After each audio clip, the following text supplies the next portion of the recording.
There we go. Welcome to Coleman Report Live. We're still learning town halls. I'm Bob Coleman, and we're talking Main Street and the small business lenders who help it grow. Special guest star Christina Smaczniak, M&T Bank, out of Buffalo, New York. So glad to have you, and Lance Sexton. I apologize for my absence on Monday. I guess I was on, but I was only on audio. But we're still working through this. And we figured out how to do the certificates for right now. Go to the YouTube channel and you can download that there. Michael, if you go to the next slide, show them the certificate. And Michael is not there. Well, there's me. There we go. Thank you, Michael. I'm sure there's a way to do it in town halls. We're still figuring it out, so bear with us on that. And just go to Coleman Report YouTube, Google that, and that's also a backup for the show. We're live streaming it. We weren't able to do it on Monday, but we're going to do it now. Hey, let's talk Connecticut. Connecticut numbers. Christina, it's so good to have you. We published this a couple weeks ago, and I congratulated Webster Bank of being the number one with 45 million, and Christina said, not so fast. Go ahead, Christina. Yes. Tell us what M&T did in Connecticut. Yeah, thanks for the opportunity, Bob. So we were the number one lender by units in Connecticut for the first time. It's been a little over a year since we've enhanced or expanded our presence in Connecticut through the acquisition of People's United Bank, and we were able to do 126 loans. So we were the top producing lender by units in the state of Connecticut. Our average loan size, about $143,000. So our focus is helping small businesses. We are just under the threshold of where the SB is looking to enhance focus, which is 150,000 or less in lending. So we're really proud of that. And you should be. What is your overall average loan size bank-wide? Yeah, so for fiscal year 2023, it was just over $123,000. Good for you. Well, SB has got to be very pleased with those numbers, Christina, with the push for smaller loans. Yes, they are, and we often get feedback from our district offices specifically on how we are able to help the small businesses coming to the district offices looking for assistance. Well, let's. I want to delve into this more, but first of all, tell us a little bit about you. What do you do for the bank? Yeah, thank you.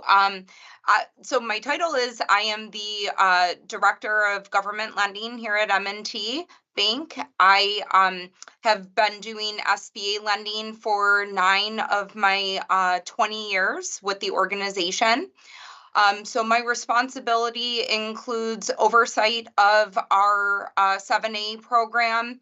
We also support 504 and USDA lending, but we're primarily a 7A shop.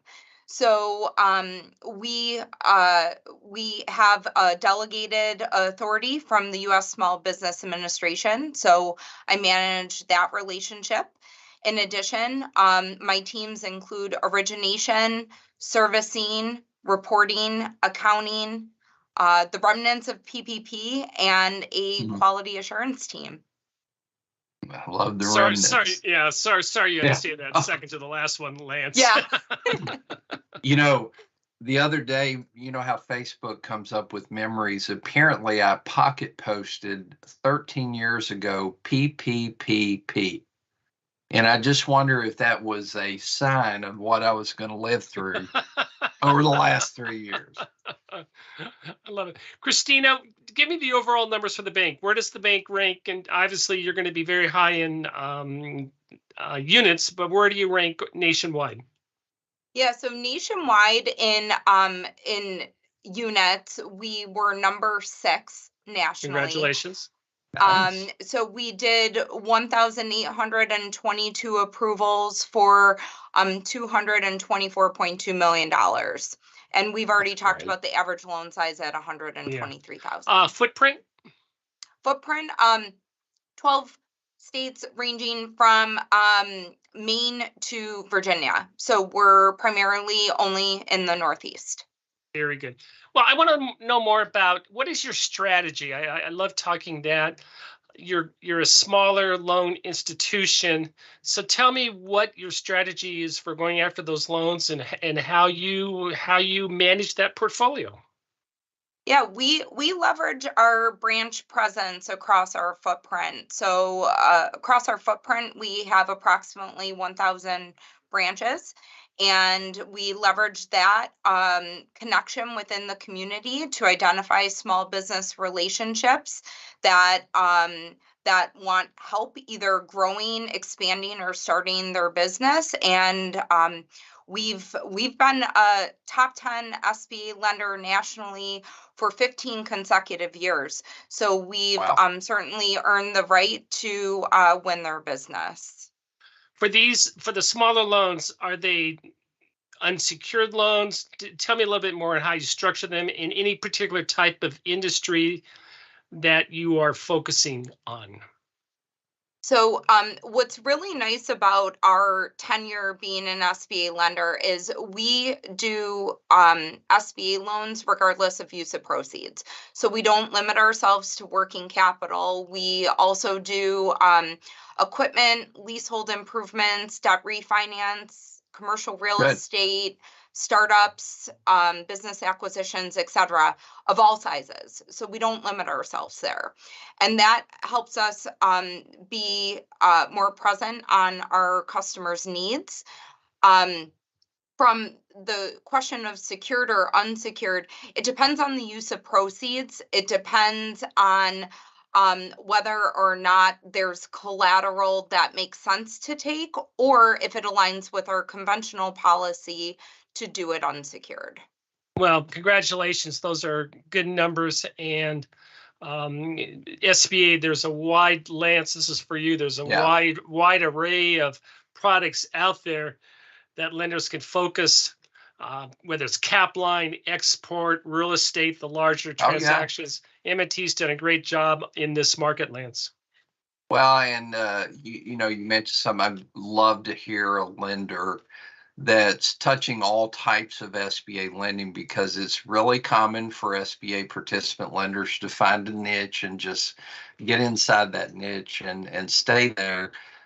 Small businesses need all types. I spent some time trying to encourage participant lenders to consider farm loans because we had a lot of poultry loans in the past. And I said, you don't have to do a poultry loan. I mean, some new tractors cost $150,000. So, I mean, SBA loans can be used for all types of small businesses. And it's wonderful to hear an institution that is not limiting themselves to a particular category of SBA loans. I have a quick question, Christina. Are you guys doing credit scored loans? Yes, on our lower dollar transactions, we do credit scoring, full underwriting on transactions that are of greater dollar size. Okay, wonderful. Do you have your own internal credit score, or do you use SBA's score? We use our own. Oh, really? But if we use the 7A small loan program, we would obviously screen it through the SBA scoring model as well. Okay, very good. Very good. Last question for you. You're welcome to stick around, but I'd like to know, tell me a little bit more about the economy in Northeast United States of America. So what I will say about the economy is I am not an economist. So well, that makes you qualified to talk about. But what I will say about the outlook for the Northeast, or even more specifically about Connecticut, is we are a lender that we're not looking for SBA loans when we're out in the communities talking to small businesses. It's how can we help you succeed in our community? And in doing so, we're having conversations, and we're a relationship bank. This is not a transactional relationship that we're looking for. We want to see the business be successful, because businesses that are successful in our communities make our communities successful. So where we're leveraging SBA, it's exactly where you would think with the, we'll call it older version of the credit elsewhere test. In business, 2 years or less, high risk industry, lack of collateral, or longer maturity than our conventional loans offer. And if there's a lending opportunity there, if we identify the right situation, we're leveraging the government guarantee to get comfortable with the lending request. Yeah, very good. Excellent overview.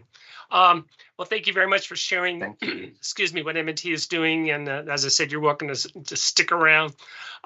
Fridays, we do Fraud Friday. Delaney is off, so Lance and I are going to muddle through it. But Lance, this story that is coming up, this is not a new scam. Tell us what happened here, Lance. Well, I'm going to try to represent Delaney today. She's, like I said, heading off to support her sister. They're both my daughters, by the way. But my middle daughter's running her first half marathon, and Delaney's going to support that. And she sent me a text and she said, Dad, this morning at 7 o'clock, please read the Fraud Friday story. now I know why. Now you know but there are 5 individuals who were indicted for obtaining SBA loans improperly. They were charged under the Financial Crime Kingpin Statute, which this is the first of its nature related to SBA lending, and it's a old story and a new story. These guys would gather up family members. They would start straw entities.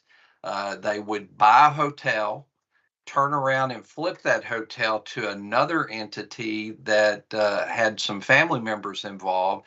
And so they were buying and reselling hotel properties using SBA financing.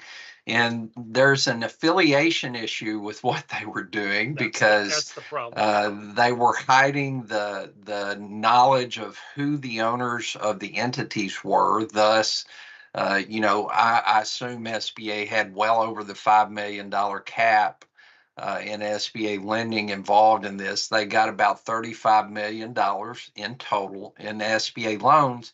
And if you went back and looked at all $35 million of the loans, they were probably all affiliated. And they also conspired to conduct equity injection fraud. They had they had an account that they used for equity injection. And, I teach the equity injection class webinar, and it was classic. What they would do is they would submit false wire transfer information, false account information. The money would go into the business, and immediately when the SBA loan closed, the money would come back out to that account. So a very interesting story where, again, they bought and sold multiple hotels. There was common ownership in all of them. So they committed fraud on several different levels: equity injection fraud, affiliation issues, false documentation, and so they got charged. Like I said, they got charged under the, and sorry that I'm looking away because I'm trying to read it and make sure. They were charged under the Financial Kingpin Act. Kingpins. So haven't heard that one before, but it was a very complicated case, but they certainly did a good job of figuring out what they did and charging them with fraud. And there was a total of 1, 2, 3, 4. There were 5 different individuals that were involved in this process, and all probably were owners of various entities that were involved. And this is not, we heard these stories in the past where you'd have an individual who would buy a hotel and turn around and sell it to their children, who would turn around and sell it to a third cousin. This is not that situation. No, this is completely different. They created fake entities. They created false equity injections. and they certainly probably violated the maximum loan size to a SBA borrower. So, very interesting case. Got charged or indicted under that financial kingpin law. So again, a very interesting case for fraud, and it's really nice, guys, to move away from PPP fraud for 1 week. I'm sure we'll be back next week. But Lance, what I find interesting, this is the same thing that happened 20 years ago, 25 years ago with the old BLX. Same type of fraud where you had 5 individuals. One would have 50%, the rest would all have 10%. And they multiplied it. But what's fascinating is what happened 20 years ago was all that happened was that SBA would say, we're going to deny the guarantee. Yeah. And that was it. Today, 20 years down the line, now you're seeing indictments, which you didn't see in the past. You're seeing indictments of borrowers and also of lenders. And what may have been a false claim or denial of guarantee 20 years ago, the stakes have raised much more with criminal penalties. So that is that's fascinating from that. Well, I would encourage, Bob, all of our participant lenders. Coleman sends this out. It was sent out earlier today. Please take the time to read it. I have it posted on my LinkedIn page. Take the time to read this, because there's a lesson to be learned about affiliation issues, equity injection fraud, and a lesson to be learned about vetting out your borrowers. Christina, I notice you haven't said anything, so I'm going to speak for you. Christina is against fraud. How's that sound? Yeah, that's accurate. Thank you. Okay, I know it's. I will get you on record now. We're not ignoring you, but I just. Yep. But that, you're right, Lance. That's why we need to know who the affiliates are. We know who all the minor owners are, and equity injection fraud. In the past, equity injection fraud would be denial of guarantees. Now they're going straight to indictments. Hey, I want to talk about real quick a new webinar that Lance is doing. Why is this important, Lance? Well, guys, it's pretty simple. We had historic interest rate increases, which is we have borrowers who had payments at one level, and now they're almost double what they were. We have more stress in our portfolios. We need to understand servicing actions that are requested or required as part of a problem loan. So we're going to talk about, how to structure a workout. We'll talk about offer and compromise, which, we all thought offer and compromise went away. Guess what? It's coming back. And so we all need to know about that. We're going to talk about collateral releases and guarantor releases and collateral substitutions. But effectively, we're going to cover all the challenging servicing actions that you need to know to help your institution, but also to potentially help out borrowers that are having problems with their SBA loans. Hey, last thing I want to mention is be sure, and if you have the ability to do this, come down to Washington, D.C. December 6th. If USDA is important to you, it's a free event. It's being underwritten by the secondary market participants for USDA lending. Then the next day, we have our secondary market event. We're doing that 16th year. We have SBA's buy-in. SBA will be there. You'll be able to talk to them directly. We also have a pretty cool keynote speaker, which I can't announce yet, but you will be impressed. Christina, thank you so much for joining us. You have an open invitation anytime you want to come back and tell us what's going on in Connecticut. I'd love to hear it. Oh, actually, Buffalo. We don't need to know about the snow. So when you have that, we'll. But I appreciate you coming on and tell us the cool stuff that M&T is doing. Next week, looks like Teams is working. Thank you for finding us on that. Next week, on Monday, we'll be here, but we'll be dark on Friday, the day after Thanksgiving. Lance, thank you. Christina, thank you. Thank you, everyone else, for joining us today for Coleman Report Live and for supporting America's Main Street, one entrepreneur at a time. Have a great weekend. Bye. Thank you.